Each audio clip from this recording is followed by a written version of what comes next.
rusty. Are you gonna throw it my way? Because I thought we decided that you weren't gonna throw it my way anymore. You were really adamant. Don't throw your shoulder out. New York to Maryland is like it's far, but like you got the arm for country it. Apart. But New York to California. Ugh. It's gonna be really sad when you get injured doing this and you have to explain to people how you hurt your shoulder. It's not gonna be that sad because he's gonna lie. And he caught it, and we're getting going. Welcome back to another List Night podcast. This week we're gonna be talking about sports moments that we wish we were present for. And the order this week, it's gonna start off with me. We're gonna have Andrew, and then we're gonna finish up with Thomas. Much like every other week, I say this every time, we did not set a specific criteria on this one. My hope is that we never set a specific criteria on these because we often end up with wildly disparate lists. You guys, I think we were talking about a little bit before the pod. We've got a lot of honorable mentions. Andrew, Thomas, how many honorable mentions you working with this time? Do you have a full list written out, or I got a bunch swirling around in the ether? I narrowed mine down, and I still have 10 honorable mentions on my sheet right here, along with my list of 5. And I got plenty more right up here. Yeah, I don't have to be honest, I did not spend a lot of time. I did not have a lot of time today. That's what the people love to hear. Quick. Didn't prep that much. Did not prep that much, but I feel like those are the times to do the best, is when you do the least amount of prep. Exactly. When we get to my list, I can explain a little better. Like I could have a lot more I could have a lot more. So cool. Give it like, I don't know, a week or two to get ready. Sure. Yeah. All right. Much like studying. Next time we circle back to this one after there's a bunch of just big moments in our lives. Ooh, we could do some redemption episodes. Oh, I would love to do a redemption episode. Jot that down on the list. Redemption episodes. Yeah. Thomas is going to talk about hot dogs. Who are we kidding? Why would I need to be redemption for that? We could just do our top 5 favorite picks from our lists without any context. So you could have without any criteria. So on one list, it's Thomas's hot dog, and The Dark Knight, and Dark Knight wasn't on my list. Memorial Day or something. I don't even know. Neither of those are on my list. Well, you had your quick list with Dark Knight on it, didn't you? No, he didn't. But Memorial Day was on my list. It was The Prestige. Excuse me, my fault. Andrew, I think, said that Dark Knight was his favorite Nolan movie. I conflate you guys too a lot. I confuse you. I do want it known that while I did not win the Foods That Make Us Emotional list, I have legitimately convinced myself that I have. Right. So when I say I won it, I'm not joking because I actually think I did. Got it. Okay. Well, here's the fun fact about that. Factually, you didn't win it. Factually, I won it because my list was the bomb, and I convinced, I think, probably people in Andrew's family to vote for me. But it was a pretty close. People in your family vote for Andrew? People in my family vote against me. No, they don't vote for Andrew. They vote against me. There's a key difference there. That's not true. Your mom said she wanted to adopt me. Yeah, but that's just she's voting for you in life. And again, that's also still voting against me because she can only have one son. She's choosing that it would rather be you. This night is life. Take that. Yeah, last night is life. And to the earlier point about honorable mentions, I had a bunch of them. I only wrote a few of them down. I'm actually pretty confident that of my honorable mentions, I think Andrew and I are likely going to share a lot. We're big DC sports guys. So I think there's going to be some Homer picks on there that we're both going to have. Thomas a little bit to a lesser degree. And there's also just some random sporting moments that Andrew and I are both fixated on that I think we share. So there's a real possibility that we're going to have similar lists. On that note, I'm going to get going. The first pick and I also want to say we're going to wait to do honorable mentions at the end. That way we don't accidentally take any picks from each other. I doing my way of doing you say 2 and then you do the honorable mentions. And then you do honorable mentions. Yeah. Your way is insane and breaks my brain. No rhyme or reason. Yeah. It's just the weirdest way to order anything. And I have no words for it, so I'm gonna jump into mine before I stroke out. Number 5 on my list of sports moments we wish we were present for is the 2008 Olympics the U.S. men's 4x100 freestyle relay. This is one of the ones that I think Andrew may potentially have on his list, or it may be on his list of honorable mentions. There's a ton to say about this one. I'll try and keep it kind of short. Just some major things jump out to me. French team talking a load of shit ahead of time. Those fucking bastards. We showed them. Quest for record-setting 8 golds in 8 attempts from Michael Phelps. Most ever in the Olympics. Record that is probably never going to be broken because there's just not that many different sports where you can compete in that many events. Crazy comeback victory. Jason LEZAK squeezing every last bit of athletic talent out of his body. New world record, and just one of the most insane finishes I've ever seen in any sport. And at that time of my life, I was still pretty big into swimming. And during the Olympics, everyone's into swimming. And so that moment was just one of the coolest things ever, to be just like jumping around a living room with all my friends.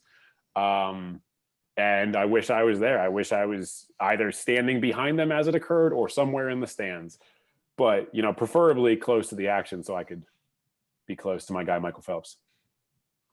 Yeah. So you're not wrong that I definitely thought of this. Spoiler, it is on my honorable mention list. Did not make the top 5. Okay. But it is my all-time favorite swimming Olympics moment, 100%, Jason LEZAK's comeback. But the reason I didn't include it is because I don't think swimming is a great sport to be like present for. It's not like a good like spectator sport. And I actually think in this case, this is one of those cases where TV is the best way to watch this this race. You had Dan Hicks and Rowdy Gaines on the announce team, and they killed it. Oh yeah, you did. You did. It was great. So yeah, I wouldn't have changed the way that I watched it. This never would have crossed my mind, but like I didn't think it would. No, but you say it like I can tell you exactly where I was, who I was with during it. Like, but it never would have crossed my mind for it. And I would agree with Andrew. Like, I didn't like I didn't like watching swim meets when I was swimming. Yeah. See, I was a big swim meet guy, so this actually did a lot for me. I like to be at swim meets. Yeah, but we were on good teams, so. Shut the fuck up. I mean, and this is coming from me, someone who's attended so many swim meets and like coached swimming for a long time and had a great time for the local community swim team. But like, I don't know. Like, yeah, for the Olympics, obviously it's a huge event, but I just don't think it's a great like spectator sport for in person. I get that. Swim meets are very different when you're an athlete versus when you're not. Like if you're swimming in it and you're cheering everyone on, yeah, there's something to it. But like Olympics, I'm sure is different. But yeah, going to bleachers just to watch people swim. Let it be said, I was never a good athlete, and I still love the swim meet. Yeah, I just want to be in that chlorine-filled atmosphere, and I want to be near it all. I do definitely get the point of it being better as a spectator thing from TV, and I actually, like, to an extent, I think I agree with you. But I mean, you and I have, and the reason I thought this was going to be on Andrew's list or a potential honorable mention for him is that he and I have like literally waxed poetic about that 2008 run, the Phelps 8 medal run before. So I figured there was going to be something from that run on there, and there's a couple standouts. This is the standout for me. But yeah, that's my number 5 pick. Yeah, no, good pick. Like I agree with you. It is the standout. I'm not gonna lie. There's been many times over the last decade where I've pulled it up on YouTube and watched it. It's a huge YouTube. It's so good. It's a great YouTube clip. Oh, it's a great one. I don't know. Gets you just hyped. Didn't Phelps get caught with weed? So isn't he like canceled? Yeah, man. Don't do drugs. I don't smoke J's. I smoke fools like you on the b-ball court. Big anti-weed podcast. Big anti-weed podcast as we drink beer. It's definitely not a bad pick because obviously Andrew's with you, and like I said, like I can tell you where I was, who I was with. So like it was a major event that, yeah, I agree, would have been cool to be at, but also that's just being at the Olympics. You know what I mean? Yeah. Like big Olympics. Like, I get it. Yeah, big Olympics. I think across the board we're all pretty big Olympics guys. Saying that, moving on to my number 4 pick. This is a little bit more of a homer pick, and I'm probably going to catch some heat for this one. 2017 NBA semifinals, Wizards Celtics, game 6 So this was in DC. And the reason that this one made my list, outside of the fact that it was just an insane game, is that I had tickets to this game. And I chose because I was so stressed out about the outcome of this game. And my favorite Wizards team of all time. I was so stressed out about the outcome of this team that I gave my ticket to Demps and I didn't go. And instead, I watched the game at my apartment in a dark room with the lights off, with a lot of beers in front of me because I was really prepared to drink my pain away. And it ended up being an amazing game. And it was high stress pretty much throughout. It was super back and forth. And one of the coolest endings I've ever seen in a Wizards game in particular. John Wall hit a game winner with about 3 seconds left, flexed at half court. At the end of the game, after they got the stop on the other end, he jumped on the scorer's table just like D Wade had done in the past and Kobe had done in the past. Just like an all-time basketball move when you win a big game. And when that game ended, outside of how juiced I was that I got to watch it and that they were still alive in the playoffs, and I genuinely thought at that moment that the Wizards were going to go and they were going to win Game 7 in Boston, and they were going to match up with LeBron's Cavs, and they were going to beat LeBron's Cavs, because all year, that's the whole thing about Death Row DC. They kept saying, you know, we're the team that LeBron doesn't want to face in the playoffs. And let's keep it 100. If they had matched up with them and they had won Game 7, LeBron and the Cavs would have just washed them. They would have just crushed them. They would have been like a 5-game series. It wouldn't like have been they close. did many times in LeBron's early career. Yeah. In the Gilbert Arenas days. This list is for riding high. Don't worry about Game 7. It's all Game about 6. riding high. This is all about these big moments that you wish you were there for. And I wish I had been there for it. And it will always hurt a little bit that I chose not to be there for it, which is why it's making my list. And there are some other really big sports moments that I chose not to be there for. Because of, you know, work commitments or other things going on in my life. But this is one where I chose it just because I didn't think I could take the stress of it. And that's the stupidest thing anyone's ever done. Because of course I could take the stress of a fucking professional basketball game attended as a fan in nosebleed seats. Like, what a dumb perspective I came from. So part of this pick is me being an idiot. I wish I'd been there. Probably my favorite memory as a DC basketball fan. I feel like you and I did you have tickets to this whole series? Yeah. I had playoff tickets. I had playoff tickets throughout the playoff run. I'm pretty sure I went to one of the earlier games with you. You did. Yeah, you did. That was the Kelly Olynyk bullshit year, right? Yeah. That was the game where the following game when we lost to the Celtics was when Kelly Olynyk dropped like 25 on our heads. Yeah, but it was like he proved that he was the better Kelly. It was like game 4 or 5. Where they got into it, him and Kelly Oubre tried to fight each other. We were there. We were at that game together. Yeah, you had one of my tickets. I mean, I this pick makes sense for you. You're a big basketball guy and bigger John Wall guy. So huge John Wall guy. Yeah, this the whole Wizards getting close and like kind of the downfall from 2016 to 2020 of just like the John Wall era is one of the saddest parts about DC sports in the 2010s, I would say.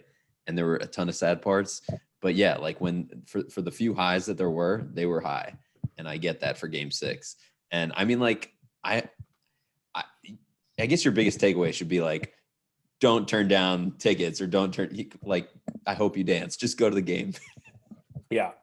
Oh, I hope you dance. Yeah, my biggest takeaway should be like, if you have something, don't give it away because of the potential stress of that decision, because there almost never is going to be. I'm not one of the guys playing in the game. I'm a fucking one of 30,000 fans. But to be fair, if you did go and you were there and you saw John Wall get on the scorer's table, like you may have climaxed yourself to death. So it may have been better that you stayed away from the Funny arena. You say that, because now that I'm thinking about it, I actually went to that wild card game during the Nats run to the World Series, and I yelled so loud at the wild card game when Soto hit that double that I thought I was going to have a heart attack. So it is entirely possible that I would have had a similar thing happen at the Wizards game. So maybe for my health, it was smart that I didn't go.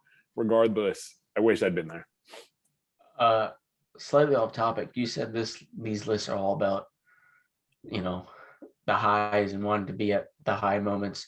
And I didn't do this, but I really wish I had gone the opposite and just picked 5 of like the saddest sports moments to be a part of? Sports moments for you, or just saddest sports moments? Like saddest sports moments. Like, I don't know. Like attending Len Bias's funeral, or like people's like losses, or what? Like Apollo Creed dying in the ring. Like, oh sure, fictional ones too. Fictional, yeah. Is this going to give us an idea of where you're going with this? That you just immediately mentioned a fictional thing?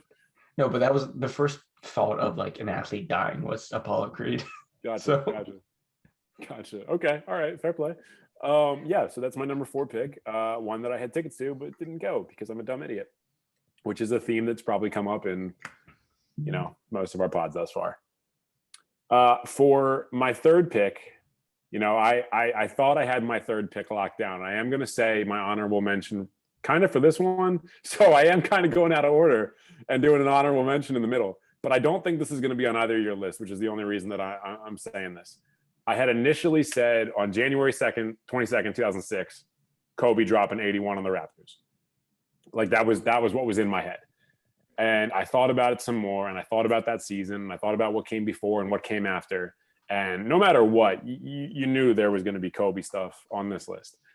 And I ended up going back about a month to December 20th, 2005, Mavericks-Lakers regular season game. So in the grand scheme of things, as it relates to basketball, 82 games, regular season game normally wouldn't matter. In 3 quarters, Kobe Bryant drops 62 points on the Mavs' heads. And in that time, the Mavs, who then go on to play in the finals that year, score 61 points. Kobe doesn't even play the 4th quarter. He outscored an entire team by his goddamn self in 3 quarters. 81 is awesome. 81 is the greatest scoring performance of the modern era in basketball, and it's something that the only way it's ever going to be duplicated again is because of the way that scoring in the NBA has changed, and guys taking more threes and getting to the line a lot more, and people feeding, their guards. I don't think anyone's going to top 81, but even if they do, 81 to me is not the most actual impressive scoring performance of the modern era. 62 in 3 quarters is the most impressive scoring performance of the modern era because he did it against a championship team. He did it by his goddamn self.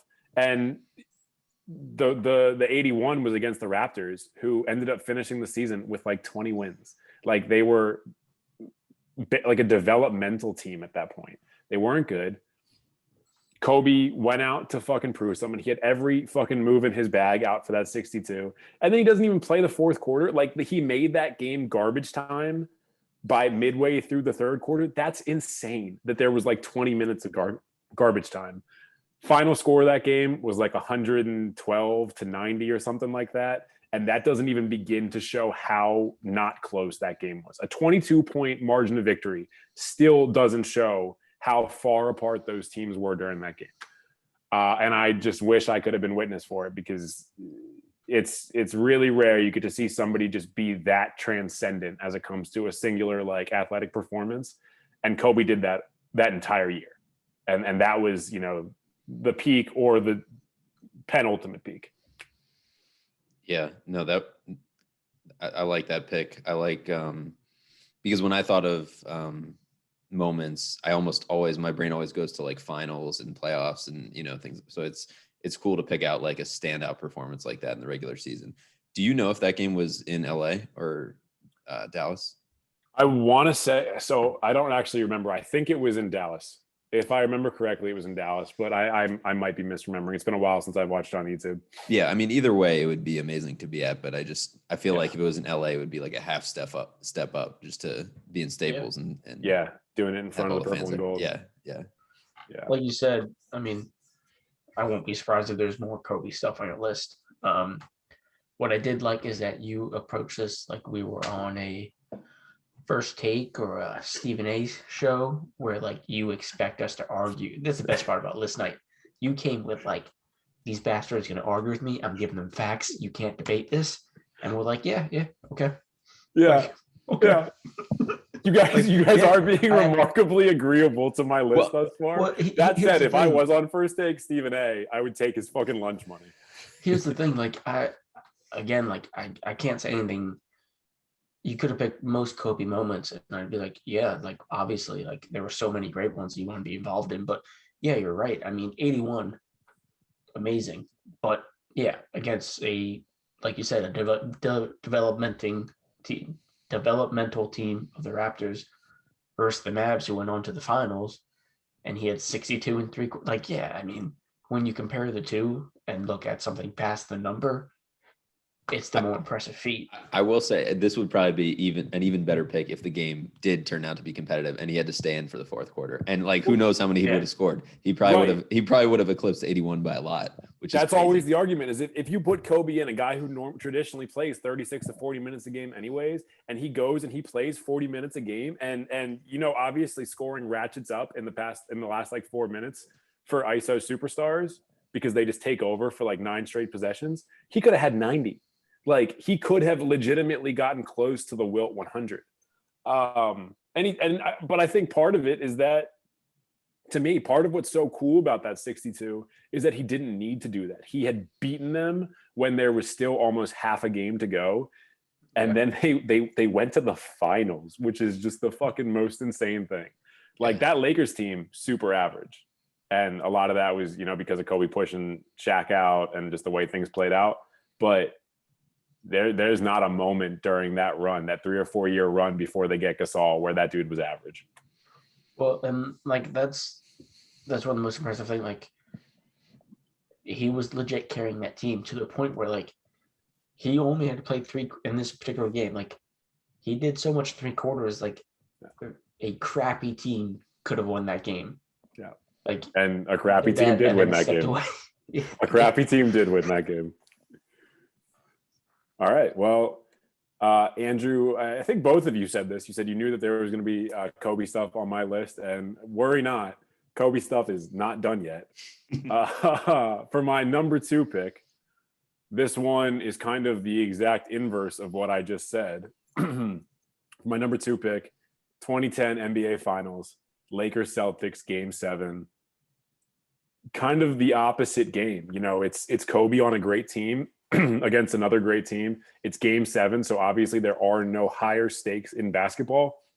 And even beyond it being a Game 7, it's a Lakers Celtics Game 7. It's the 2 preeminent franchises in basketball matched up against each other, with just a who's who of Hall of Famers: Paul Pierce, Kevin Garnett, Ray Allen, Pau Gasol, Kobe Bryant, Derek Fisher. Like, it's just insane talent on the court together. And it's the exact fucking opposite game. It's a gritty defensive battle where nobody can make a shot the entire game. Kobe took 24 shots, which is incredibly on brand for him. He made 6 of them. But in addition to those 6 shots, he, as a 6'5", 6'6" shooting guard, pulled down 14 or 15 rebounds, which, unless you're Russell Westbrook, guys at that position are not doing. I think final score, and I'm probably going to blank on the final score, it was probably like 82 to 79 or something like that, super close all the way through.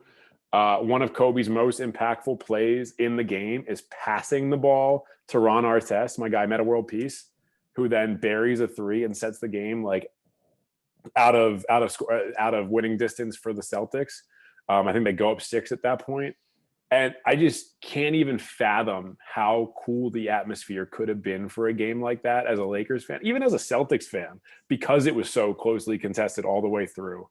But as a Lakers fan, being able to see, like, that's the last drop of championship Kobe. Like, he was still good for a few years after that before he blew the Achilles and tore the shoulder and broke the kneecap. But, like, there's no way to have known at the time what was going to happen in the coming years. And then obviously where we are today, with him unfortunately passed away. But like that was him squeezing the absolute last bit of championship glory out of himself and out of that team. And just like I said, a who's who on that court. Every single person there was famous as fuck. Every single person there was good as fuck at basketball. I mean, you can tell me talking about it, I'm about to get like emotional. Just an all-time game in a legion of all-time games between the Lakers and Celtics. And it's surprisingly not my number 1 pick. Yeah, dude, we're not talking about food, so keep the emotions in. Yeah, I'll keep it in my pants. I'm sorry. Also, thank you for mentioning my boy Derek Fisher. Full handful of rings, I believe.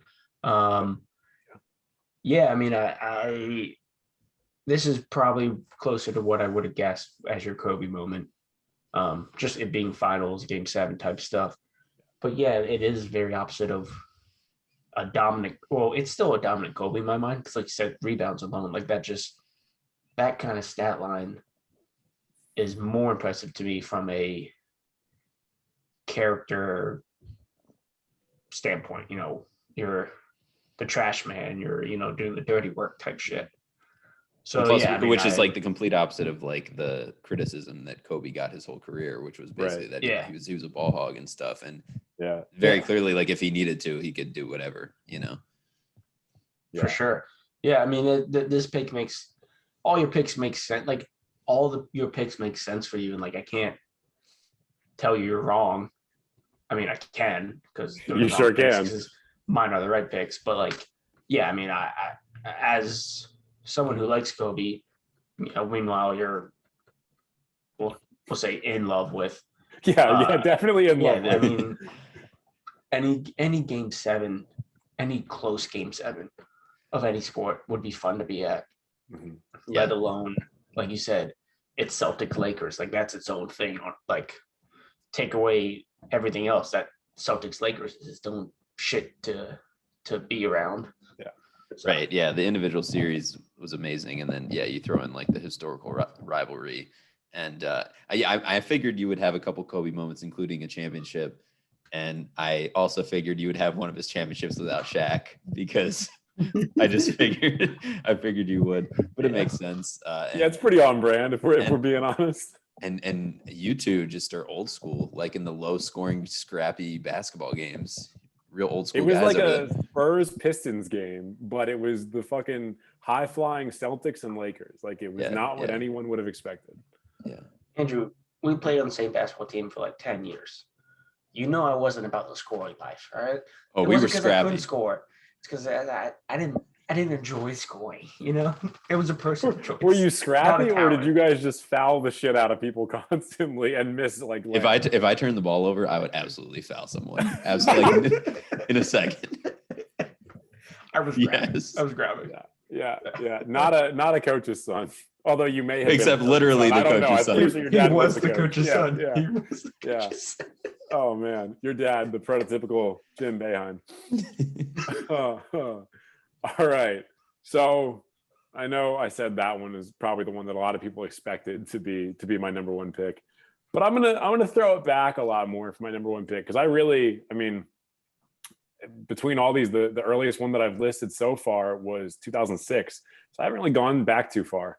I'm gonna throw it back a lot, and this is gonna be one that's a little bit more not near and dear to my heart, but kind of the other side of things, the more individual sports. I'm going to say the Thrilla in Manila, October 1st, 1975, the third bout between Ali and Frazier, two guys who I have the utmost respect for in the world. Surprisingly, I know everybody's a Muhammad Ali guy, and I love Muhammad Ali, but I'm a Joe Frazier guy. I think Joe Frazier never really got his due, and I think obviously people recognize he's one of the best heavyweights to ever do it, one of the best boxers to ever do it. But the situation he ended up in after his boxing career was over was very different than the situation Muhammad Ali ended up in. And Muhammad Ali always got a lot of dap that Joe Frazier never really did. But the fight itself, like, just one of the dumbest things that has ever existed. Just stupid top to bottom. Two guys you can't even say the twilight of their career. They should have both been retired at that point, based on the punishment they'd taken already, most of which had come from each other, fighting in the Philippines in 107-degree heat, muggy, gross, swampy heat, surrounded by 30,000 fans at 10 in the morning, which is not a time that people have boxing fights at, but you got to do it for like the US audience, and beating the absolute shit out of each other for almost the entirety of the fight. Like, it didn't go the distance, but it was a hair from going the distance. And the only reason it didn't go the distance is because Joe Frazier's corner threw in the towel against Joe Frazier's wishes. He didn't want them to do that. He was prepared to go out there and die. And Muhammad Ali has reportedly said that if Joe Frazier's corner had not thrown in the towel, he would not have come out for the next round. So it was within a hair of going in the other direction. And Muhammad Ali said it's the closest he's ever been to death. These guys beat each other to the point of death. And it's one of the most stunning, I don't want to use the word heroic, but I do feel it's heroic, just displays of individual athleticism and heart and grit that sports have ever given us. And it's between two titans of sports for a lot of reasons, both athletic and outside of it. And I wish I could have been there, surrounded by 27,000 Filipino people. I'd be sitting next to the Filipino president. It'd be a great fucking time. I would be sweating bullets. Up until kind of, the last bit we said, like, there's stuff outside of the ring. I was going to argue because, as you guys know, and I've mentioned, I enjoy the Dollop podcast, and they've covered some fighting and boxing legendary bouts, and not professional, just like 24-hour long boxing matches. Right. So like, but it's the same kind of, like, it's like the atmosphere you're in of just these two dudes just going to war, and it's just like, it's insane top to bottom.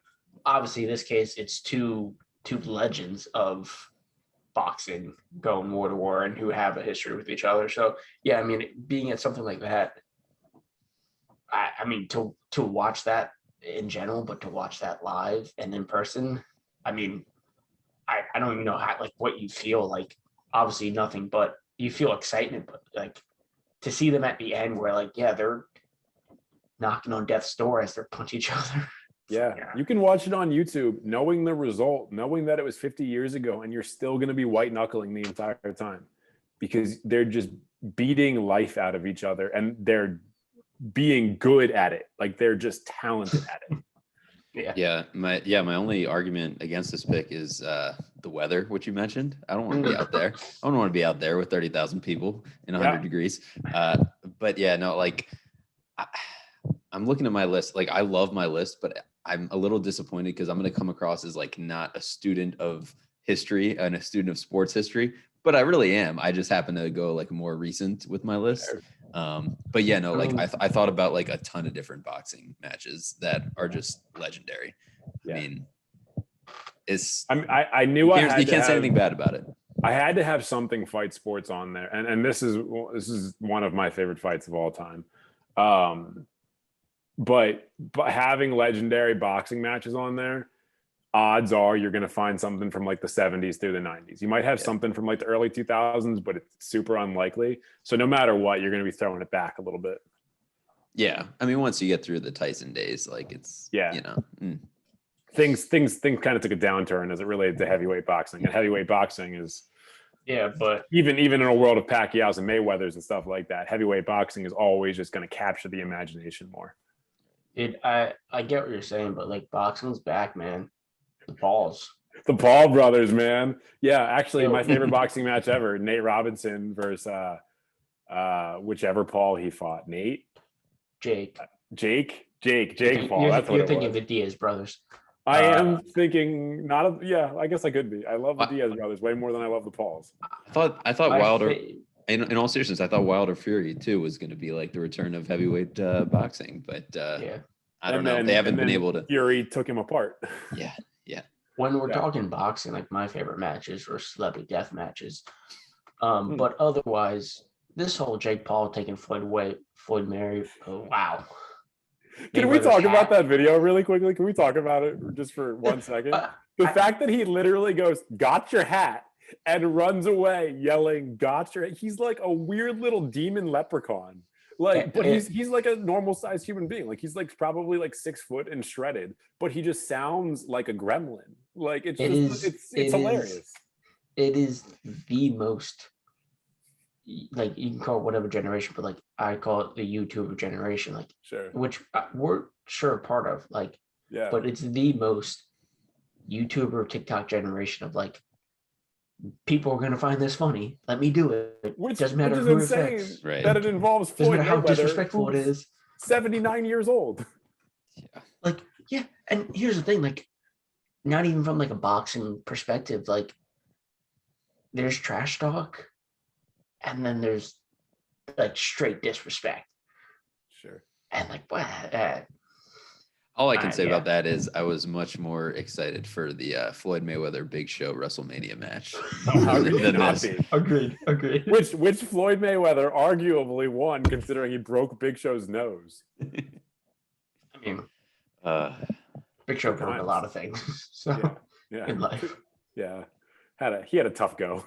Is this sitcom still on? I don't think so. Who's to say? I have no idea. I didn't know he had a sitcom. I'm going to check that out when we get off the pod. That is something, actually, now that you've said it, I feel like I need to watch. Yeah. Let's just call it early tonight. We got to get before we get too far into the Big Show, just entertainment industry. I'm just going to go really quickly through my top 5 again, and then we'll pass it off to Andrew. So again, number 5, the 08 Olympics, the U.S. men's 4x100 freestyle. Number 4, 2017 NBA semifinals, Wiz Celtics Game 6. Number 3, December 20th, 2005, Mavs Lakers regular season game. There's no specific name for that. It was just a regular season game. 2010 NBA Finals, Lakers Celtics Game 7. And number 1, the Thrilla in Manila, October 1st, 1975, which is also Ali versus Frazier 3. That's my 5. Odds are you guys are not going to beat it because that shit slaps. Okay list. I mean, but anyway, it was called The Big Show Show. It was a Netflix original. Why wouldn't it be?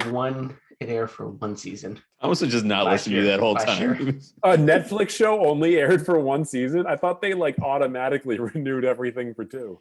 April 6, 2022. 2022. April 6, 2020. And then the last episode was December. Like, what? Oh, well, that means it's almost ready for a reboot then. Yeah, it's possible they might get another season, or maybe they're just going to go to like Hulu or something. Let's bring it back. Let's bring it back. It says canceled. So look, it's my favorite show as of 30 seconds ago. So we're going to bring it back. We're not 6 seasons in a movie. We're not focusing on the fact that it was called The Big Show Show. How much do you want us to focus on that? Yeah, I mean, like, I don't know. I want to dive in about that. I don't know what else it would be called. Yeah, I don't know. All right. Andrew, I hope you've got some Big Show matches on there. Yeah, I mean, no, so I'm gonna lose, but so a little disclaimer. Like I said, a little bit of recency bias in my list. Absolutely, a little bit of Homer bias. I tried to make sure that I was not like 100% all Homer all the time for my list, and include some like actually historically significant events as well. When you guys are saying Homer, do you just mean like? Teams that we're a fan of. I mean, like my home team. Okay. But also, like, that's a totally legitimate thing to say you want to be at. Like, I'm not going to get mad at you for being like Kansas City 5 times in a row. I think that'd be weird, but you know. I never heard. I was making sure I wasn't like a Homer of like the Iliad. I just have Homer Simpson. No. We really want. I just have 5 home run contests on my list. Okay.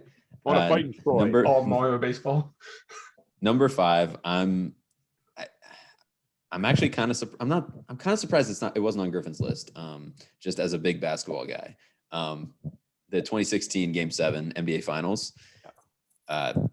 Coming back from the 3-1 lead, LeBron taking over, the block on Iguodala, the whole just saga of it, having lost in 2015 and Iguodala winning the MVP for locking down LeBron when LeBron scored like 40 points a game and basically dominated that whole series. Yeah. And then the following year in 2017, where the Warriors were obviously too much to overcome, but LeBron still was just ridiculous in every single game. Double.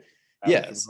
So the defining part of those 3 years, obviously Game 7 for LeBron, Game 7 of 2016 for me is just, I can't imagine what it would be like being there. The only thing that would make it better was if it was in Cleveland, obviously, but still, that's my number 5. I mean, it's an all-time basketball game. It's actually kind of similar to 2010 Lakers Celtics Game 7 in that nobody could hit a shot. There was like a 6-minute period where nobody hit a shot in the fourth quarter of that game. And then I'm pretty sure J.R. Smith blew it open. which of course he did. Like, what a random player to end up having Game 7 Finals heroics, much like Ron Artest. This is why I'm glad that we didn't do our honorable mentions ahead of time. This was one of my honorable mentions, and part of the reason I didn't pick it is that obviously I'm going to go Kobe over LeBron. I love LeBron, but it's going to be Kobe every day of the week. And also because I didn't even get to watch this game live, so I kept up to date on the score of this live because I was at Bonnaroo in Tennessee, and I was in the middle of like a crowd at a live show, and I didn't have service, and there was just no way to watch it. So I didn't even end up getting to watch the game until like a week later. So at that point, like, as much as I was excited by it, it had faded a little. That said, crazy game, crazy performance, all-time NBA moment, brought a title back to Cleveland, Akron. Yeah, if that's your number 5 pick, there's good things to come, I guess, for the next 4, or awful things. Maybe only your number 5 is better. A good pick. It's getting better. Maybe you pick for the number 5 Instagram post again. Who's to say? So see that again, we're doing a list where like I feel bad arguing because like I'm not a huge basketball guy, but the energy of that place, like, you can't be there and not enjoy that. Honestly, on either side of it, like the energy of that game, doesn't matter what side you're on, it's enjoyable. The outcome might not be, but just being there. So yeah, I mean, given the opportunity, I would be there. It's not on my list, but yeah. And to Thomas's point, really quickly, if you were there for both of you, who would you be rooting for, the Warriors or the Cavs? I was rooting for the Warriors I remember during the series rooting for the Warriors. I actually don't remember at the time who I was rooting for. In hindsight, I'd definitely be rooting for the Cavs. Yeah. I liked the early Warriors dynasty before KD got there, and it's right. And I really did. Like I found like Curry was amazing to watch. Still is, obviously, to this day. Yeah. But I think it's and that's the thing. I'm not the biggest LeBron guy. Like, I'm never gonna argue for him over Jordan. Like, I'm really not like one of those guys. However, like, I just don't think you could have watched those series of finals back to back to back and just not had anything but respect for the guy and just been on the edge of your seat the whole time. I was rooting for the Cavs kind of because I was rooting for LeBron. Although the previous year I was kind of between Cavs and Warriors. I kind of liked that the upstart Warriors were kind of out of nowhere. This awesome finals team with Steph Curry just torching the league. But because I was rooting for the Cavs, probably a good reason it didn't make my list, because I would have been such an annoying asshole in that stadium that I would have gotten stabbed on the way out. So you can add that to the list of reasons why Griffin didn't pick 2016 Game 7. No one's making that list. I agree with him. Like, I'm not a LeBron hater, but like I'm also not like I love LeBron. Like, I think LeBron's awesome. Like, I think he's a good dude off the court. Nothing but respect for him on the court. I'm just not like a diehard LeBron guy. I'm not a diehard basketball guy in general, but sure. I do like. I remember liking the Warriors, and I like Steph Curry. I mean, yeah, I was rooting for the Warriors. Yeah, and clearly, I know what's what. So, well, glad to have your approval then. Number 4. This is one of my homer picks, and by homer I mean home team, but I also mean Anthony Rendon and Howie Kendrick. Game 7 of the World Series in 2019. How could this not make my list? I'm actually shocked it didn't make yours, Griffin. I'll be curious if it makes Thomas's. But honestly, the entire playoff run. But I know we're going with moments. So obviously, it's going to be Game 7 of the World Series to beat the Astros, who then had the whole scandal that came out afterwards, which made it even more sweet. But just that whole run, the wild card game against the Brewers, coming back, beating the Dodgers in 5, sweeping the Cardinals, who were a thorn in the Nats side for years before that, and then beating the Astros in 7. And again, it's actually funny looking through my list. Most of the games were won by the away team, so that's the only thing that could make it sweeter is if it was at home. But yeah, no, I mean, absolutely, this was just the end of an incredible run. A very improbable run, and I think it would be just amazing to be there. Exclusively At least in the World Series run, I think they were exclusively won by the away team. Right. No, but I'm just talking about the other picks on my list, and I'm looking Oh, through, okay. and a lot of my picks were won by the away team. Yeah. But yeah, it's just so happened to be that way. Yeah. I mean, yeah, I no shock this is on your list, and some shock it wasn't. Actually, a lot of shock it wasn't on Griffin's. Yeah, I mean, again, I'm not as big a baseball or Nationals fan as you guys are, but like, I'm a Nationals fan. I bought a shirt. I was super excited. Like, Thomas, what sports do you like? Curling. Curling is cool. Curling is cool. Curling is cool. Just trying to narrow down what you are a fan of. I guess we'll narrow it down when we get to your list. Yeah, wait and hear my list, bitch. But it's gonna be the most obscure sports, just like a marbles championship from 2004. And you know why he was confused. Did you watch that match though? Did you watch that 04 match? I did. I won't judge. I don't rigged. You know why he was confused about us won. continuously saying Homer picks? It's because he thought that we just meant various athletic events that Homer Simpson competed in, and he was confused when we weren't picking them because they are in fact on his list. To your point about me not picking the Nats run, again, it's one that made honorable mentions. The one that actually stuck out the most to me, and I'm going to be mad at myself if I'm going to say one that's going to come up on your list. It's the Dodgers Game 5. Beating the Astros was, for me, just the cherry on top, because we got through the Dodgers in 5 in a closely contested series. We then crushed the Cardinals, and it was like those two. If you make it to the World Series, like, obviously you want to win, but that team getting to where they were at that point in the season, based on how they started, no matter what, even just getting through the round against the Dodgers, it was a victory. Beating the Cardinals, it was a victory. So just getting to the World Series was enough for me. And I was doing like those watch parties in Nat Stadium during those games. So while it wasn't as cool as being at the games live, I feel like I had kind of like a 30% experience where I was still like surrounded by Nats fans in a stadium atmosphere, where it wasn't something that it really had to be on my list for something that I like missed out on. Right. That makes sense. And you were obviously surrounded by all Nats fans, which helped. And and the place was roaring. Even though it was raining and it was shitty and it was awful, but it was still one of the coolest experiences of my life. And I don't think being in Houston, surrounded by Houston fans, would have beaten it by that much. So I think a lot of people at the time had I think all three of us did maybe, but I think a lot of people in general had the same feeling of like they broke the curse or whatever you want to call it, and they made it to the World Series. Like, they had playoff success, they made it to the World Series. Like, that's good, we have a future. But then to win it was just like, well, fuck yeah. Like, it was almost like the cherry on top of the cake we had already gotten. It started off as the absolute worst season with an awful start, and Bryce Harper coming back to town and hitting a bomb in our stadium, and then it's a storybook season. It's a team of destiny. Yeah, never. It's a great pick, Andrew. I agree. I mean, these so far I've said these are honorable mentions. Like, I love your pick. Andrew's list to the moon. Let's go. Yeah. And back. So speaking, I think someone mentioned a curse. Speaking of curses, I have another baseball pick. I wanted to do 5 different sports initially, but then as I was narrowing it down, 2 baseball picks ended up on my list. So I initially thought 2004 Red Sox, but I went with 2016 Cubs. Again, it's another Game 7, which was a big piece of it, was that it was a World Series Game 7.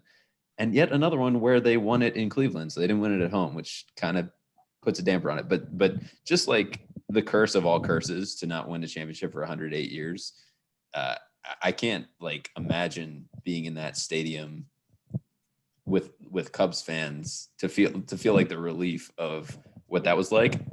My ideal scenario in this case is that I'm sitting in the seat right next to Bill Murray. Of course. So that plays a big factor. But just that whole series, like 2 of the most cursed franchises and sports cities, and just the fact that one of them was actually going to win a World Series and that it was the Cubs that did it in a comeback game, in an extra innings game, like really just wild stuff. So I think that'd be incredible to be at. This was, like I said, I didn't make a huge honorable mention list, but this was one that definitely was on it, and will be if I sit down and do it. Like for the same reason, like to be around, even though it wasn't in Chicago, to be around those people and feel just that like 108 years breath just like leave the body, like that would have been just something incredible. And and again, like the Olympics relay, like I remember very vividly, like again, not a huge baseball guy, so like most of the series, like I'd stay up and watch it, but if I fell asleep, I fell asleep. I remember being like, game 7, like I had like work tomorrow, doesn't matter, like I'm gonna stay up for this. Like I was watching it alone in my parents' house, and I was like, I'm gonna stay up for this no matter what. I was rooting for the Cubs too, so it was nice. But yeah, I mean, to be there and just like the sigh of relief would have been incredible. Yeah. So again, another one that made my honorable mentions. Part of the reason that this made my honorable mentions, outside of just the history associated with it, and you guys both kind of touched on it, is since this game, if I've ever met somebody who's not a fan of baseball, and I remember thinking this while the game was going on, I've said, watch this game and just read like a little bit about it. And there's no way you're not going to be able to find some sort of beauty in the sport. It is one of the best games of all time. And the fact that one of the best games of all time, with a crazy amount of history associated with it, also coalesced with a Game 7 World Series. Like there's just so many things at play there. It is, even if it's and extra innings. And extra innings. It went like 11 or 12, I think. It has everything. It's got bombs. It's got small ball. It's got guys making crazy fucking defensive plays. It's got pitchers showing out, managers trying to overmanage a little bit, like managers doing what managers do and trying to outthink the game of baseball and being punished for it a little bit by what they were doing with their relievers. It's two teams that no matter what, if you were not like against either of those teams, like if you weren't like a rival of those, there was no wrong choice on who to root for. No matter what, some city was going to get over the hump. And if you chose the Cubs, obviously Chicago's had their titles, but the Cubs hadn't had one in so long, over a century. And if you chose the Indians, what a fucking year between the Cavs and the Indians if they end up winning that game. Like what an insane year for a city that never wins shit except for first round draft picks. And actually this being a series between two teams I don't really care about kind of helped it, because it was one of those series that you could just watch, no stress, and not be stressed about like I'm gonna be miserable tomorrow if my team loses.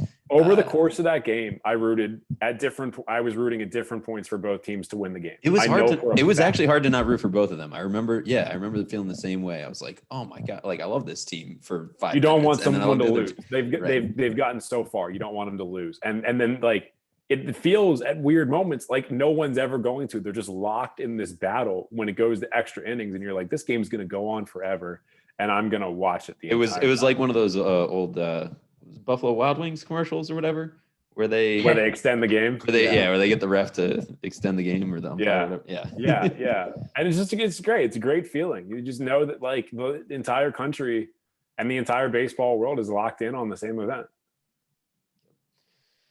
Cool. So that's my number 3. Number 2 is the peak of one of the greatest individual sports and just stories in general. The peak right now. I hope there's another peak later. Tiger Woods at the 2019 Masters, winning the 2019 Masters. I don't know how much time we have, but just between like obviously the scandal of 2009, 2010, all the injuries, his 5 back surgeries, his neck surgery, his elbow surgery, whatever, and the chase for 18, the chase to catch Jack Nicklaus, and obviously he's still not there and will likely never get there. But just the fact that it was so unlikely for him to win another major, to get to 15, and when he was stuck at 14 since 2008, and just like year after year of setback and then sort of a comeback, and every time he would like win a small tournament or even like be in the top 25, I feel like our group would talk about it, be like, Tiger's back. And I feel like so many people our age, younger than us, older than us, felt the same way. It's just one of those sports where he carried it for so long. And I think the ratings of golf show that he still can carry it whenever he's relevant. So between all that, 2019, actually crazy to watch. Like it was one of those actually surreal moments watching it. Like, is this actually happening? Is he really winning this tournament? It was hard to believe. There's a lot of Tiger moments you could choose from. If I had to choose one, there's no golf moment on my list. I'll say that.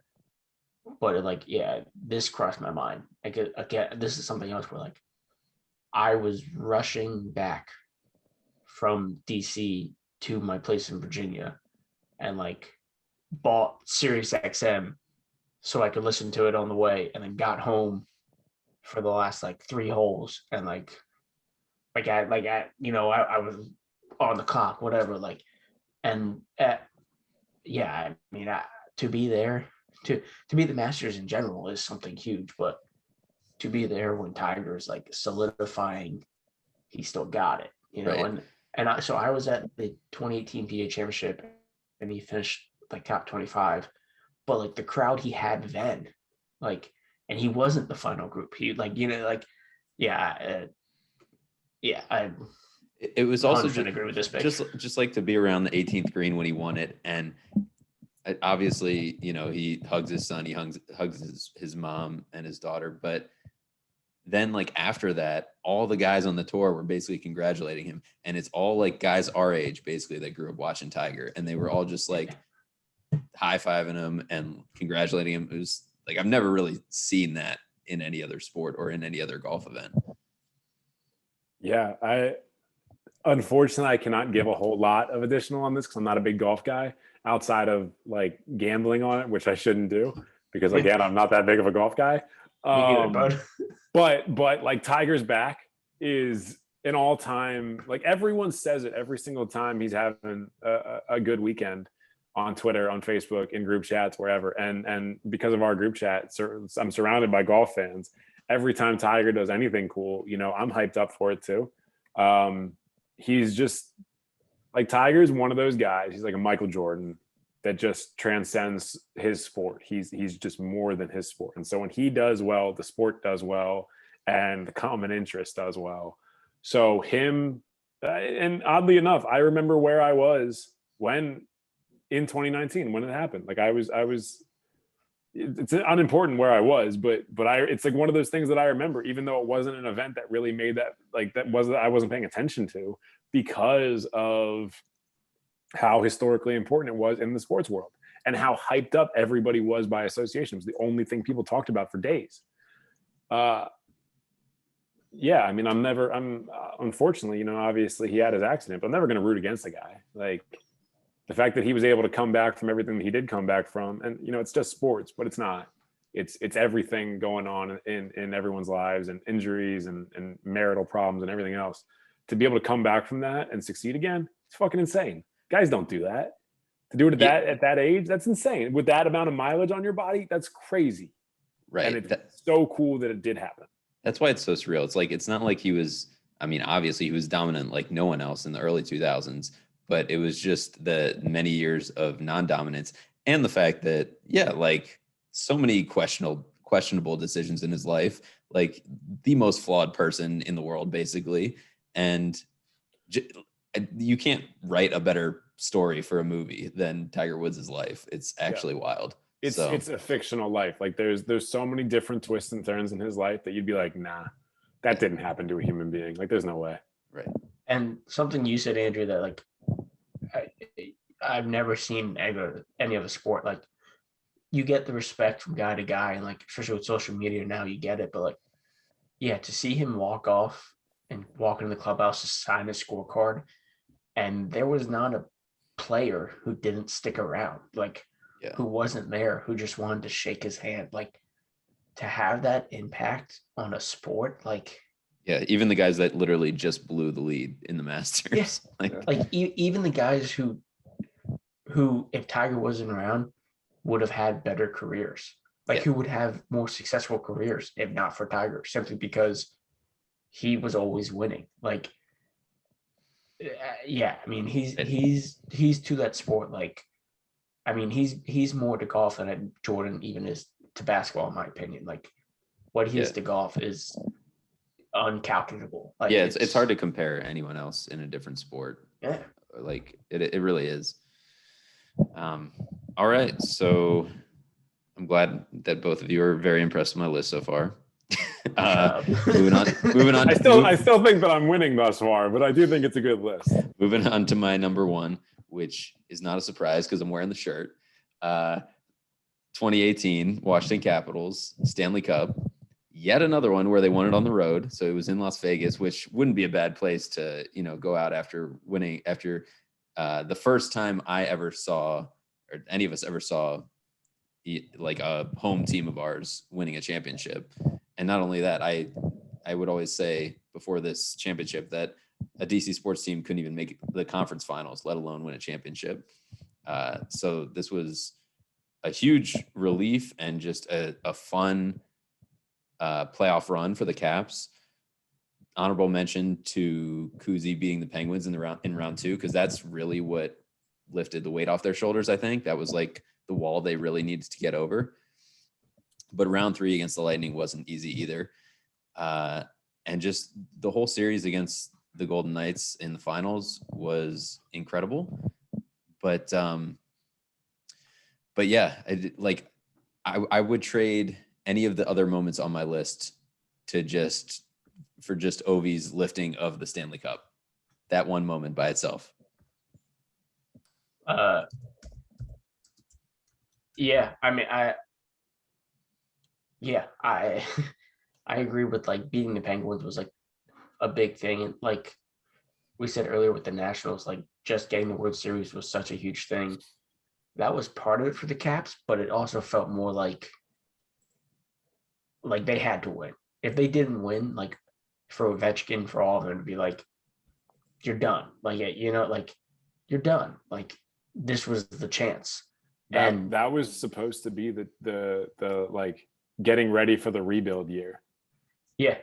And like the whole, Golden Knights story, like new team, blah, blah, blah. Like, I was like, fuck, as a Caps fan in general, but also like otherwise, I like, fuck that. Like, new kid on the block, like, get the fuck out of here type deal. Yeah. And like, again, like,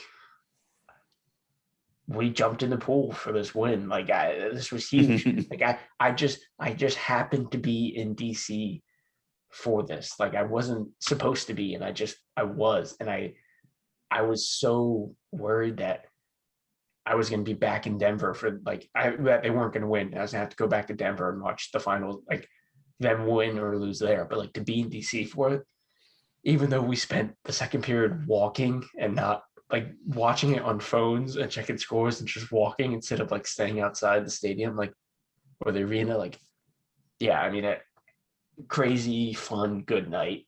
Yeah. So I'm glad you mentioned that because my response to this is kind of twofold. It is a little bit surprising that this one wasn't on my list to me as well, but I thought about this one at length. And this is actually another instance of a game that I could have gone to and I chose not to. My brother-in-law's boss offered to buy me tickets to this game because he bought himself and a few other people, including my brother-in-law, tickets, and all I would have to do is pay for my flight. And I was like, no, like I basically refused it because I was like, that's too generous of an offer from somebody. I don't feel comfortable taking this and not going. But I'm glad I didn't go. Like I am legitimately glad I didn't go, because if I had gone, and Thomas just mentioned it, I would not have had the memory with my group of guy friends that I have literally grown up, like, since with you guys, it's been since adulthood, since we were like 17, 18, being friends with and watching DC sports with and dealing with all of the Caps just heart-wrenching losses and Nats heart-wrenching losses and Wizards heart-wrenching losses, like everything that we went through with all those teams. And the same night together as a group, being able to just get that monkey off of our back and fucking watch part of it in Chinatown and then basically sprint to Sean's apartment so that we could get there in time for the third period. And then because of how long the last few minutes of the third period took, because there was that rule thing, like we were legitimately stripping our clothes off so that we could go jump in the pool. And then the game was like, hey, even though there's only 30 seconds left, we're going to take 9 minutes to get through this point. So people are looking at us like we're fucking weird. And yeah, we were fucking weird. And who cares? Because when that shit ended, we were the happiest people in that entire apartment building. And we jumped in that pool and we were fucking splashing water off the roof of an apartment building, which is probably a safety hazard. Doesn't matter. And we had the time of our lives. Like there's nothing that I would trade that memory for. And I'm glad that I was not there, because the memory not being there is better than I think the memory being there would have been. That said, it's a huge moment in sports history and DC sports history. And it gave way to the greatest postseason celebration any team's ever engaged in, as the Caps just got drunk around the world. Yeah, I mean, it's a great pick, but I'm in that instance, I'm glad that I was not at that game. I can't believe no one joined us in the pool. Those people were weird. Yeah, how did you not want to join the most fun guys in that entire building? Yeah, well, now you're making me feel bad for picking this, because I agree that night was amazing. I actually don't think I knew I was going to jump in the pool. I was just like stripping my clothes off as the third period ticked down, and I did not know why.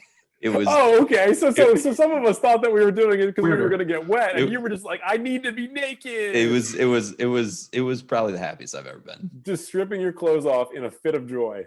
It was weird. It was weird in all the best ways. But it was so much fun. So yes, it was. So here's my recap. I know that took forever. This is gonna be like a 2-hour-long episode, but I don't care. Yeah. Number 5, Game 7 of the 2016 NBA Finals. Number 4, Game 7 of the 2019 World Series. Number 3, Game 7 of the 2016 World Series. Number 2, Tiger Woods winning the Masters in 2019. And number 1, Stanley Cup Finals. The Caps won it in 2018.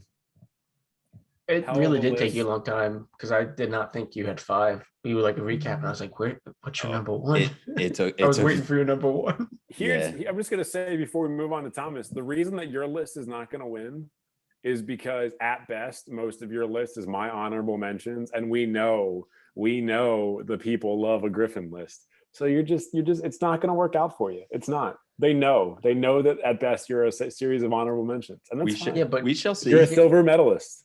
Thomas, come get your bronze. Not for Disney Channel original movies. I won the DCOM list.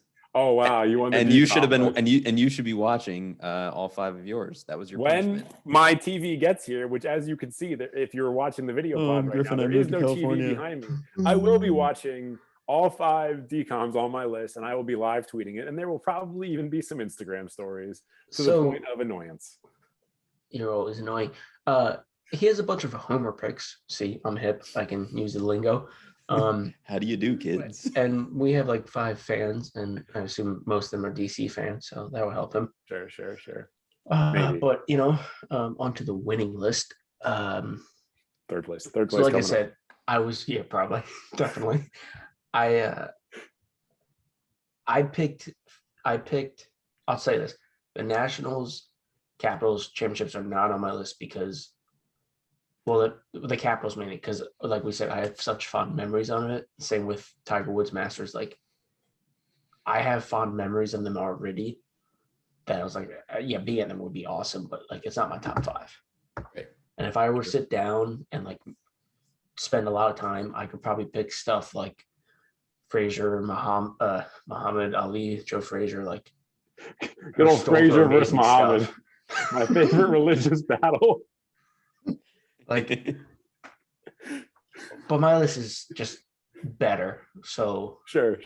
Let's get right into it. At this point, I feel like you're killing time because you don't have a list yet. He's still writing. You're not gonna believe my list. It's the best. The 2012 U.S. Open. My man was going for his 5th record win. No one had won 5. I'm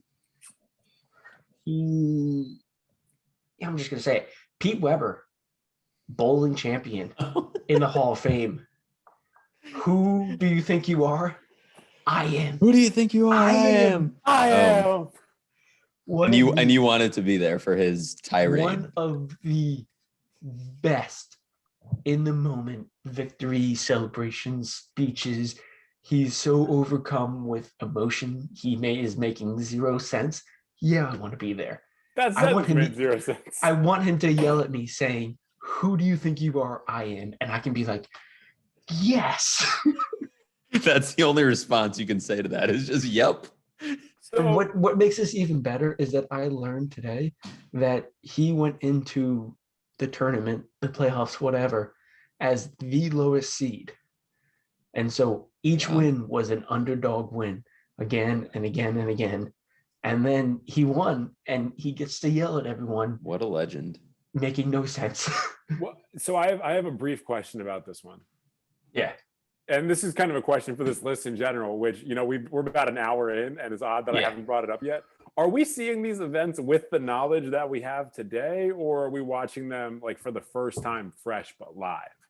The first time. Oh, first time. I was gonna say, if you were to go back there with the knowledge of him saying it, would you just spend the entire time not watching bowling and waiting for him to say it? Because I imagine you don't care that much about the bowling. Griffin, if we knew the results ahead of time for any of these, I would be on my phone the entire game just making bets. That's all I'd be doing. That's literally all I would be doing. I wouldn't care about the moment at all. I would work towards the regulation of like live online betting in order to profit off of these. That's a fair point. Yeah, I mean, if I could like go back in time and watch it and just be like poking Stuart next to me, because I assume his name is Stuart, and Jeff on the other side, and be like, bowling fans. Guys, those are bowl. I actually know a guy named Jeff who loves. I just hit my laptop in a fit of joy. I know a guy named Jeff who's a great bowler. That makes a lot of sense to me. Just like, you guys ready for this? And be like, shut up, it's about to start. Be like, wait till the end. Well, are you guys? Thomas, maybe that would butterfly affect it, and you would ruin his game. Thomas, when you said U.S. Open, I was like, which golfer or tennis player won 5 in a row? I was like, who's a tennis player? Oh, what? It wasn't 5 in a row. I can't believe he's picking tennis, but which is still less confusing than picking bowling, except for this specific instance, which I agree with. Yeah, I mean, like much with all the game 7s that mostly Andrew picked and one that Griffin picked, like the energy in the room alone is amazing. Like, probably less so for the PBA, US Open. I don't actually know, but like PBA, that moment, every year there's a couple sports videos that get shown. Allen Iverson practice, like there's a couple things that come up every year around that time that they're like, you guys remember this? Everyone's like, yeah, we remember it. We talk about it every year. This is one of them. Yeah. Do you remember from last year when we asked if you remembered it? Yeah. Go back to your Facebook memories, and it's you sharing the same video 6 years in a row. Because why wouldn't you? Well, Pete Weber just retired like a couple months ago, like 2 months ago. And he's going into the Hall of Fame, I believe. Cool. He's not the reason. No. Yeah. I think he is. He's old. He's a pretty old guy. Yeah. Hanging on by a thread. Who do you think you are? I am. Number 4, we're going to take this back. October 2nd, 1977. LA Dodgers. Glenn Burke, Dusty Baker. Credited with the first recorded high five. Yes! I didn't have time, and I don't remember like what happened that they did it, but it's the first like recorded high five that people were like, that's where it came from. And that's awesome. You said awesome. Dusty Baker, and I knew where you were going with this. Like, that's awesome. Wait, how come I never knew this part of history? I never. So Dusty Baker literally is credited with inventing the high five. What? Which raises so many more questions, because it's like, how have people never done the high five prior to the mid 70s? 1977. Yeah. Like, what did they do prior to that? Right. I'm honestly like, did they just like? Our parents are old enough to remember those days. Like, I'm gonna ask, like, did they like celebrate anything? What did they do? But they're probably going to have like a Mandela effect thing where they assume that they were always high-fiving each other, and they're not going to give our guy Dusty B his credit. And I mean, that's so rude of your parents to do that. Hey, don't respect Glenn Burke, the first semi-openly gay man in baseball who was then pushed out by baseball for being gay. Wait. What's semi-openly gay mean? Like, everyone knew, but he wasn't like, he wasn't like talking about it, but like everyone knew he was gay. Gotcha. So he was a closeted gay man that people were dickheads about. Yeah. Oh man, they were. Sure. Yeah, baseball in the 1970s and also probably in the 2020s.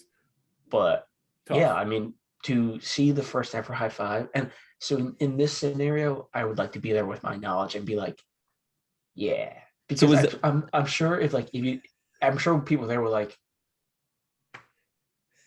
yeah, and then did it the next day, but they weren't like, yeah. Like you go to a sporting event now. You go to a sporting event now, and you're sitting around people root for the same team as you. Something good happens. You're high-fiving everyone around you. I just don't understand what you would do without a high five. Like, do you like crack them in the jaw and you're like, hey man, good game until your concussion? You do the white guy walking down the street smile. I feel like everyone there, nobody was paying attention to that. They were watching baseball. That probably came and went, and they only saw it on the video camera. Like, did he steal home or something? Or I feel like I remember reading like Dusty gave an interview on it when he was the Nats manager, and I do feel like I remember. I just can't. It's out of. I'm pretty sure. Yeah, Glenn Burke did something, probably stealing home, because I think he was like big on stealing bases if I remember correctly. Yeah, I mean, again, there was probably high fives before, but like this was like. But Dusty Baker had never been around to steal credit for them yet. Exactly. I'm on baseballreference.com to learn more. I am also on Baseball Reference. So there is a dollop about Glenn Burke, which is where I learned a lot about him, and they mention it in that. Gotcha. Funny you say he was a good base stealer. He has almost as many stolen bases as he has RBIs. I mean, like he, not a great player, but he could steal a base. Yeah, I mean, what I know is be semi-openly gay at the same time. This is a funny pick. This is the hot dog of sports moments picks. This is like Thomas. You're never gonna win. You're never gonna win. Number 5. You're never gonna win because you're not good at this. But when I tell people that you're my funniest friend, it's because of shit like this. Like you. I hope you would buy like the best seat so you'd be right behind home plate and you'd just be cheering when they're high fiving. Again, that makes it sound like he's a time traveler. So does he know about it or does he not? I wish I could be there so they high five. I could be like, who do you think you are? I am. All right, number 3. Taking it back a little farther, 1974, June 4th. This also involves the Cleveland Indians, like one of Andrew's picks. Cleveland Indians versus Texas Rangers.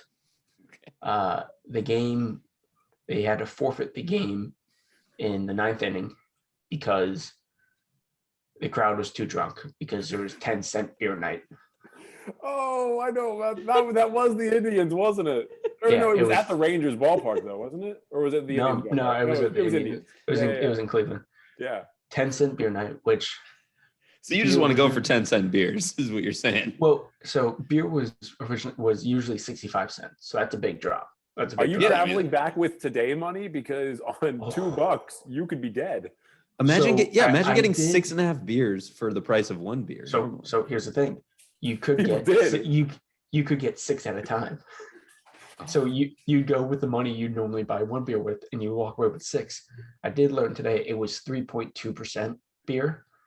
But like still, I mean. Well, at that point, you're just hydrating and all the fights that occurred. I figured if we went to this game, we would just power hour throughout the entire game, through 9 innings. But it literally, like, there was a ton of issues throughout the game, and like shit kept getting delayed, and like there was issues, blah, blah, there was fights, there was riots.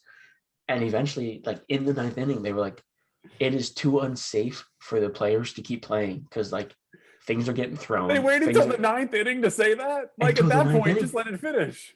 But like imagine just being there being like, hey, I'm poor, but usually I can get 1 beer a game and now I can get 6.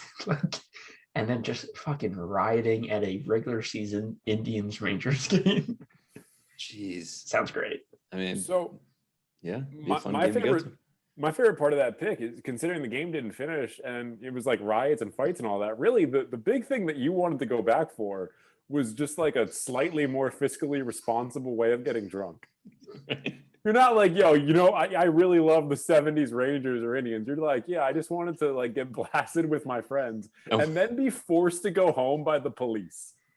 I think it's great that like the Indians, I'm sure, got a forfeited loss. Yeah. Because of their drunk fans. Yeah. If people ever are to claim a team when they like people say we as they refer to their sports teams, that was one day where the Indian fans could be like, we lost that game. Yeah, exactly. We literally lost that game. Yeah. Oh man. Yeah. I mean, it seems like shitty beer and 3%, but I mean, it's a reason to time travel to the 70s, I guess. I feel like 3% was pretty standard back then, to be honest. So yeah, I mean, who wants to time travel back then to watch the Thriller in Manila when instead you can just get drunk on $1? Yeah, but if I'm going back to 1974, which you could also probably still do in the Philippines, just so we're clear. Yeah. Yeah. No. Anyway, on to my next one, more current. As previously mentioned, 2018 was a great year.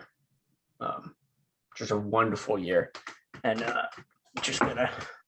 Is there a banner coming up here, or a shirt, Yep. or a hat? Oh, go Birds! Yep. 2018, Philadelphia Eagles win their first Super Bowl. This is one where I have an amazing memory of the night. This hat does not fit well. It's never been worn. You have a memory of that night? I could have sworn you blacked out. Yeah, I still remember.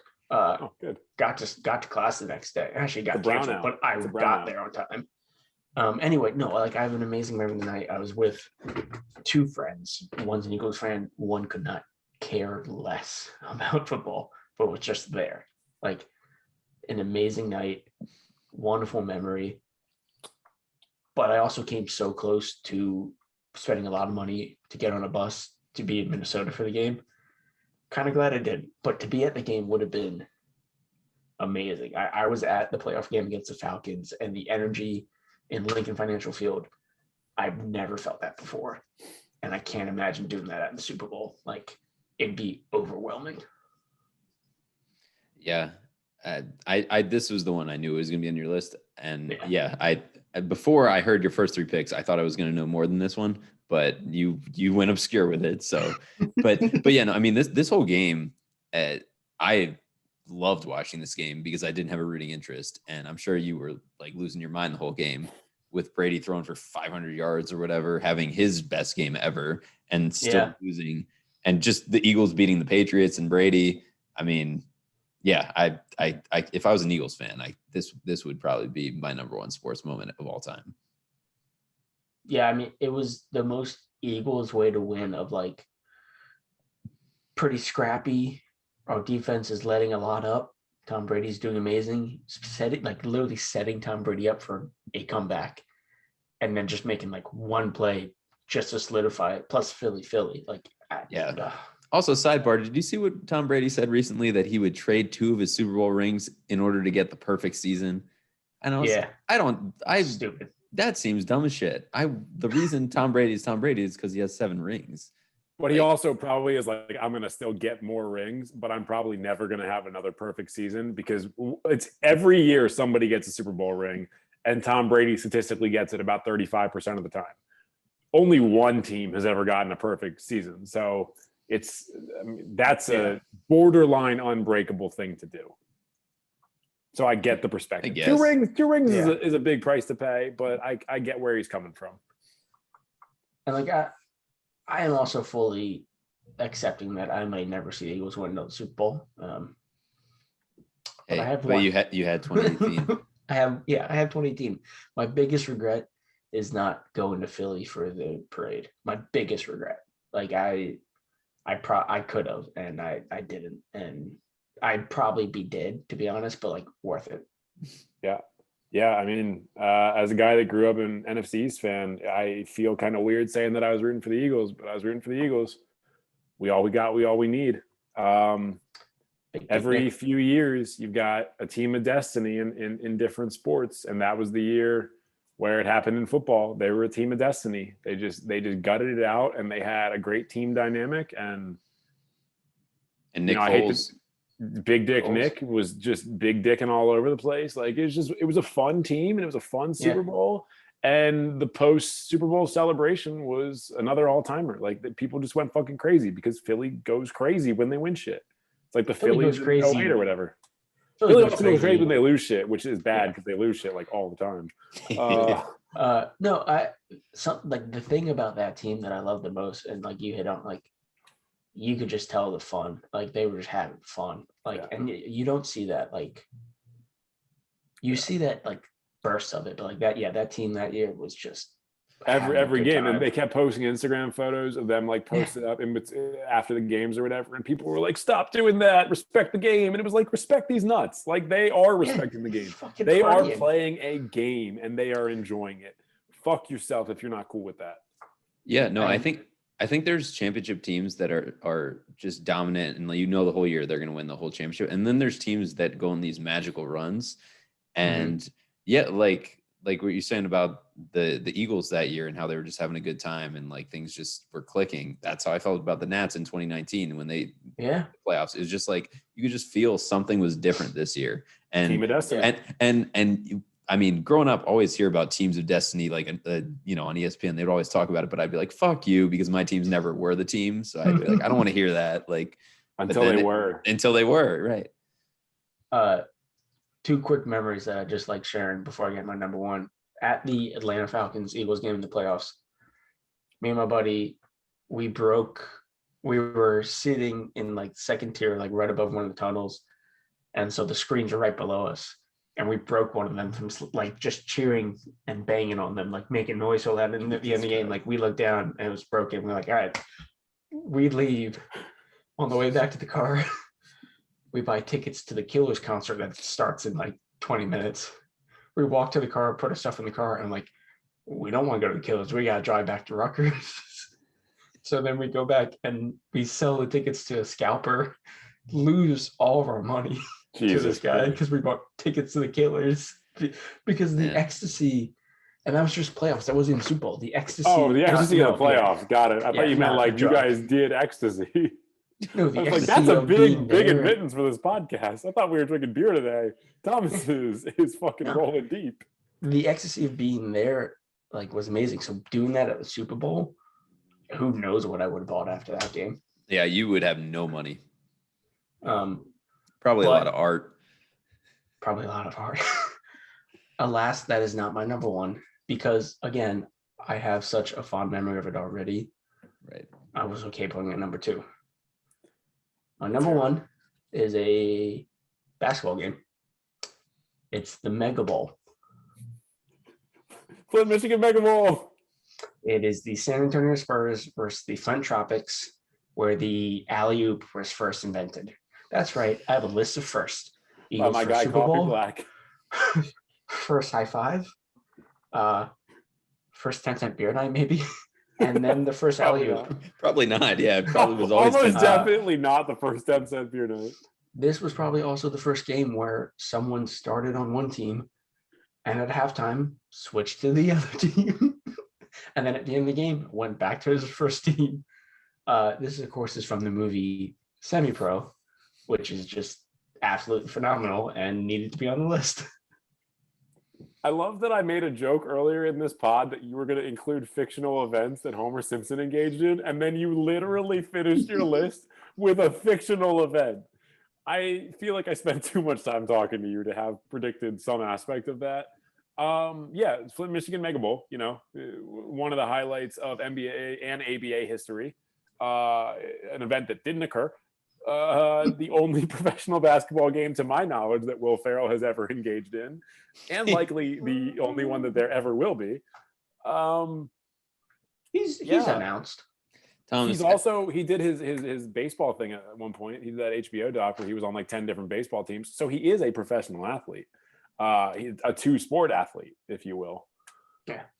As the person on this podcast who always abides by the rules and never stretches the rules of the episode, I'm appalled that you would throw in something fictional. It's a sporting event.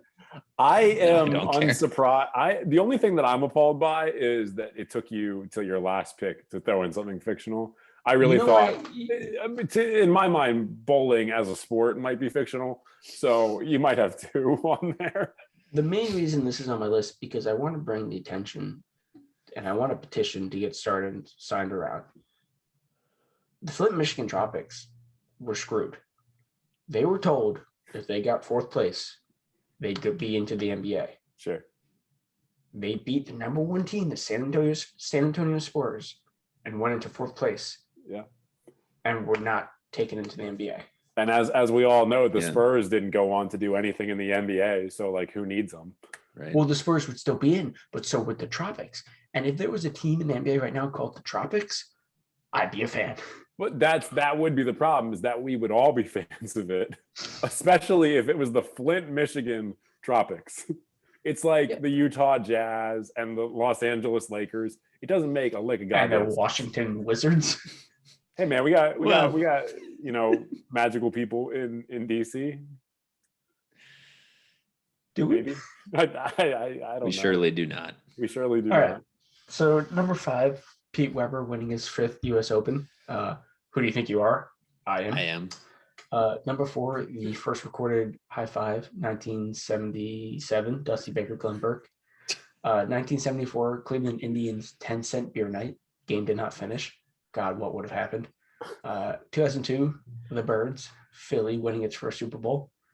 Number 1, the Mega Bowl, the very real final game of the regular season, San Antonio Spurs versus Flint Tropics. The first time an alley-oop was completed in a game.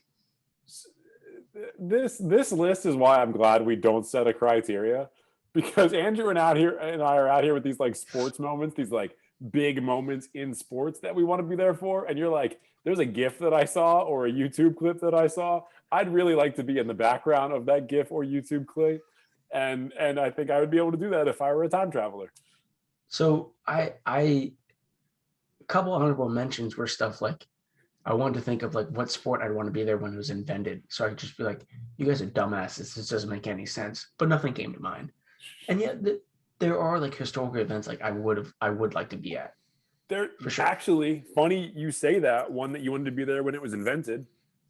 I legitimately thought about putting the first marathon on my list, because the story of the first marathon is the dumbest fucking thing on earth. Guy runs 26.2 miles, delivers his message, and drops dead. And your initial reaction is, let's make a regular thing out of this. No, your initial reaction should be, we need to just change our like policies for what we're putting these people through. Oh man. Didn't the guy who won it eat like rotten apples, take a nap, and then get up and still won because the other guys were being intentionally poisoned? There were guys that they were feeding water to who they thought, well, I think one guy. There was like an early 1900s Olympics where stuff like that happened, in like one of the first Olympic like the first games. competitive marathon. Yeah. I don't know. I just know that one of the first Olympic games, I'm pretty sure it was either like a triathlon or a marathon. Guys like left the route, and then at one point a guy got in a car and traveled like 8 miles and actually won. And then they found. I'm talking about the first marathon from like 2,000 years ago. In the first, marathons clearly have too much like ridiculousness associated with them, and they shouldn't exist. Nobody should run 26 miles. That's a stupid thing to do. Don't do that. The first like competitive marathon was run on like dirt roads, dry dirt roads, and cars were driving by, so they were inhaling the dirt. Some were fed rat poison. People did like it's an insane deeply insane people doing deeply insane things. Yeah, just like people who run marathons nowadays. Yeah, exactly. Agreed. All right, so we agree I won. Cool. We don't agree you won, but we do agree that this was a pretty long episode. So, if you're still here watching or listening, it was very long. Let's keep it going. What were some of your honorable mentions? Yeah, we're not gonna keep it going. Maybe we'll do an additional honorable mentions down the line, or maybe we'll circle back to this and do sporting events that we wish we're glad we weren't at. In my case, 10-cent beer night, because I know that I would get the shit kicked out of me. We appreciate you guys listening. I know it's kind of a long one. If you're watching us on YouTube, make sure you make sure you subscribe, make sure you share it with your friends. And as always, share it with your enemies too. They might like us, they might hate us, but regardless, you've taken up 2 hours of their time. If you're watching or if you're listening on Spotify or Apple Podcasts or any other audio format, make sure you subscribe or follow the pod. Make sure you're also following us on Twitter, on Instagram. On Twitter, we're at List Night. On Instagram, we're at list.night. And another good real quick episode. And Thomas has something he's got to say. Comment high fives and tag Adam Silver and hashtag Flint Michigan Tropics. Get him in the league. All right, high fives. Comment some high fives when you see this one. Tag Adam Silver. Hashtag Flint Michigan Mega Bowl. Hashtag Flint Michigan Tropics. Love it all. Good episode, guys. Here's to next week.